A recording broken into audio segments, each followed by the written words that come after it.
Olá, meus amigos e minhas amigas. Dos diversos assuntos sobre os quais vamos falar no vídeo de hoje, iniciamos comentando sobre as movimentações na linha de frente. Nos 2 últimos dias, as tropas russas intensificaram as ofensivas na região de Velika Novozilka. Houve ataques ao norte, perto de Novikomar e Novocheretovac, a noroeste em direção a Privylny e Bulatsk, e a oeste na área de Novozilka. O grupo de forças Kortsia, que comanda essa parte do fronte pelo lado ucraniano, confirmou que os russos tentaram um ataque mecanizado perto de Novikomar. Segundo os ucranianos, esse ataque envolveu pelo menos uma companhia reduzida de blindados, mas foi repelido com destruição de 2 tanques e 7 veículos de transporte de tropas. Agora, sobre avanço, imagens geolocalizadas divulgadas ontem, 20 de fevereiro, mostram que os russos conseguiram ganhar terreno no sul de Novozilka. Ou seja, gente, enquanto rolam os debates sobre apoio militar ou acordos de paz, no campo de batalha a situação continua ativa. Agora, no núcleo da política, gente, mais um sinal de que Washington está mudando completamente a abordagem em relação à guerra. Os Estados Unidos estão se recusando a incluir a expressão agressão russa no comunicado do G7 que chama a atenção para o aniversário de 3 anos do início da guerra em fevereiro de 2022. Essa mudança de tom está gerando atrito com os aliados ocidentais que sempre usaram esse tipo de linguagem nos comunicados do grupo desde 2022. Além disso, ainda não está certo se Zelensky vai participar do encontro virtual do G7 na segunda-feira. A Itália já confirmou que Meloni não vai comparecer. Ela alegou um compromisso com o presidente dos Emirados Árabes. Agora, isso acontece logo depois de Trump culpar a Ucrânia pela guerra, chamar Zelensky de ditador sem eleições e sugerir que a Rússia deveria ser convidada de volta ao G7. Nos bastidores, o governo americano também tem pressionado Kiev de outras formas. O Waltz, assessor de segurança nacional da Casa Branca, disse que as críticas de Zelensky a Trump são inaceitáveis e que a Ucrânia precisa assinar logo o acordo de minérios com os Estados Unidos. Mas a coisa não para por aí. Segundo diplomatas europeus, a resistência dos Estados Unidos em chamar a Rússia de agressora mostra que a Casa Branca está tentando reformular a forma como se refere à guerra, adotando o termo conflito na Ucrânia em vez de invasão russa, que o Ocidente em geral usa, Isso já apareceu até em documentos do Departamento de Estado, incluindo um comunicado recente sobre o encontro entre Rubio e Lavrov na Arábia Saudita. Bom, gente, como vocês sabem, Trump quer que Kiev aceite um acordo que daria aos Estados Unidos direito sobre metade das reservas de terras raras da Ucrânia, como compensação pela ajuda militar e financeira enviada nos últimos 3 anos. Zelensky recusou essa proposta e agora está sendo cada vez mais pressionado a voltar à mesa. Bom, até mesmo os valores alegados por Trump, de que a Ucrânia teria recebido 500 bilhões de dólares dos Estados Unidos, está sendo questionado por Zelensky. Watts disse que Trump está muito frustrado com a falta de reconhecimento por parte de Zelensky e deixou claro que Washington espera que Kiev aceite a negociação. Johnson, presidente da Câmara dos Deputados dos Estados Unidos, foi ainda mais direto.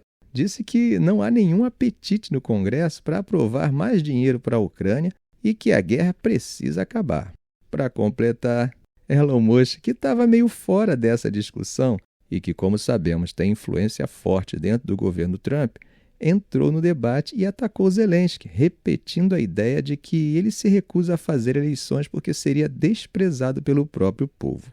Claro que na Europa os líderes estão tentando entender como reagir a essa reviravolta dos Estados Unidos.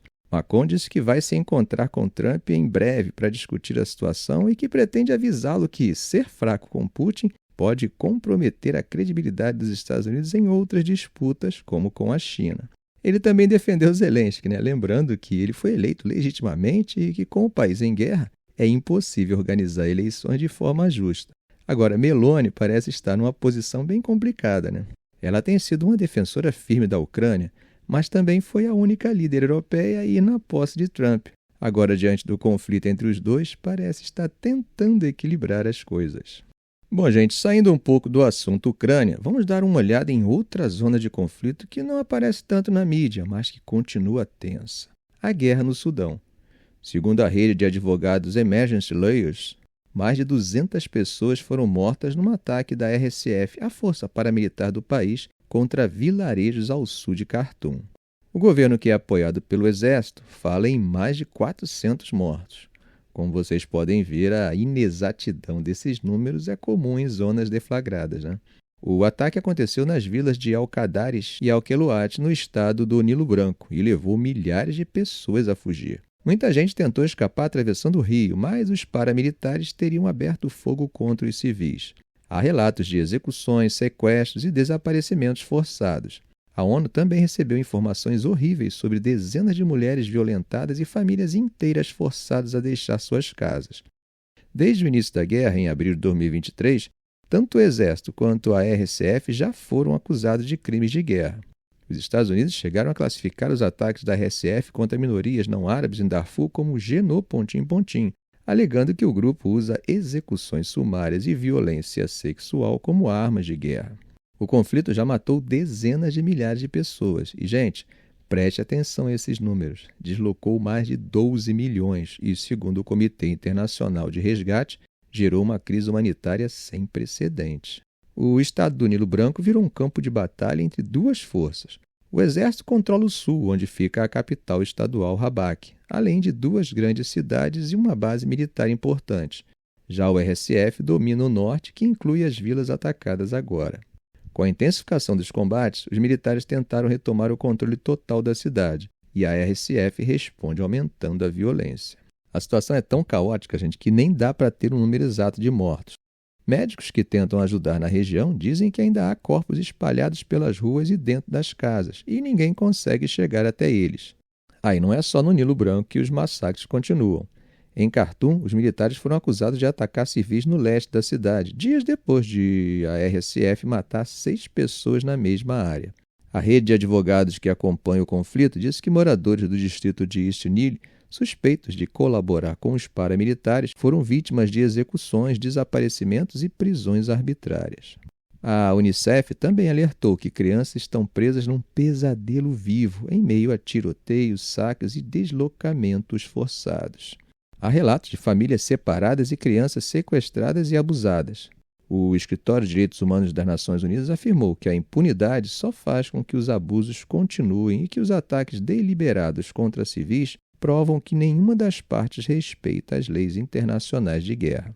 Enquanto isso, em Darfur, a RSF segue atacando El Fasher, a única capital regional que ainda não controla.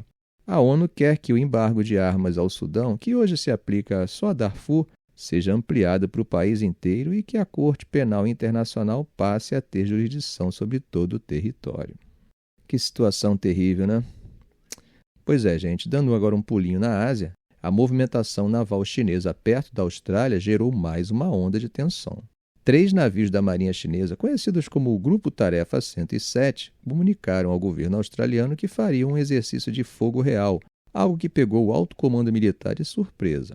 O problema é que, segundo relatos, os navios mudaram de formação, colocaram um alvo na água e depois recolheram, mas sem disparar. Tudo indicava que a simulação envolvia tiro real, mas sem nenhum projétil visível. Um navio da Nova Zelândia acompanhou a operação de perto e registrou os movimentos. Claro que o governo australiano pediu explicações para Pequim, tanto em Canberra quanto em Pequim, para entender o que exatamente aconteceu e se novos exercícios estão planejados. Já a oposição acusou o governo australiano de ser fraco e permitir que a China use a tal diplomacia de canhão na região. Penny Wong, que está na África do Sul para o G20, disse que a Austrália já está discutindo o caso com Pequim e que os militares seguem monitorando os chineses de perto. A Autoridade de Aviação Civil da Austrália também emitiu alertas para pilotos na área e mantém uma zona de segurança no espaço aéreo próximo aos navios chineses. Bom, gente, não sei se vocês lembram, mas recentemente um caça chinês soltou sinalizadores na frente de um navio militar australiano no Mar do Sul da China, e esse novo episódio acaba reforçando a tensão entre os países. Pequim, por outro lado, segue com seus exercícios navais no Pacífico e não dá sinais de que pretende diminuir esse tipo de atividade. Mudando um pouquinho de assunto, como é que a China está vendo essa atuação dos Estados Unidos junto a Putin? O que temos visto é que eles vêm tentando se equilibrar entre manter a imagem de pacificador e não se indispor com a Rússia. Nos últimos 3 anos, a China tentou se colocar como mediadora da guerra na Ucrânia, fez rodadas de diplomacia com vários países, propôs um plano de paz com o Brasil e até falou em enviar tropas de paz para a Europa. Mas quando os Estados Unidos e a Rússia sentaram para negociar na Arábia Saudita, Xi nem chegou perto dessas conversas. A prioridade de Pequim está clara: recuperar a economia e evitar outra guerra comercial com Washington. Xi já mandou sua equipe estudar a política de tarifas de Trump e preparar respostas caso a Casa Branca aumente as restrições contra a China. E essa posição ficou ainda mais evidente quando Wang Yi, principal diplomata chinês, falou na Conferência de Segurança de Munique. Ele deixou claro que a China não vai cortar as compras de gás da Rússia porque simplesmente não tem outra fonte que garanta esse abastecimento. De fato, o país importa quase 23 bilhões de metros cúbicos de gás russo por ano, e abrir mão disso criaria um problema energético enorme.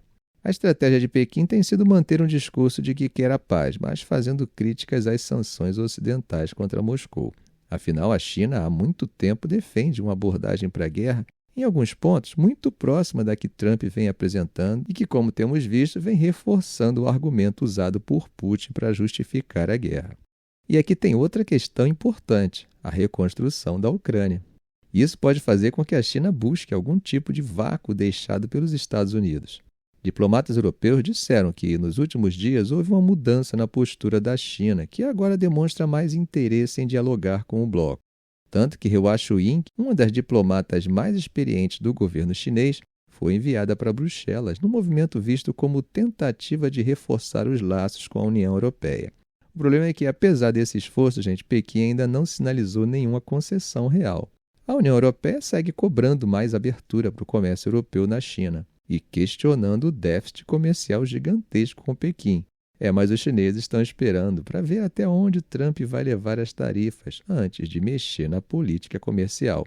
Barkin, consultor do Rodion Group, disse que a China quer evitar ser excluída das conversas sobre o futuro da Ucrânia, mas não está disposta a abrir mão da parceria com Moscou para isso. Segundo ele, Pequim acredita que a Europa está enfraquecida demais no momento para exigir qualquer mudança no comportamento chinês.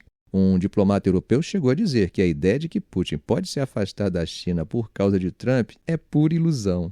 Segundo ele, a relação entre Rússia e China já está consolidada no nível que uma ligação de Trump não vai mudar.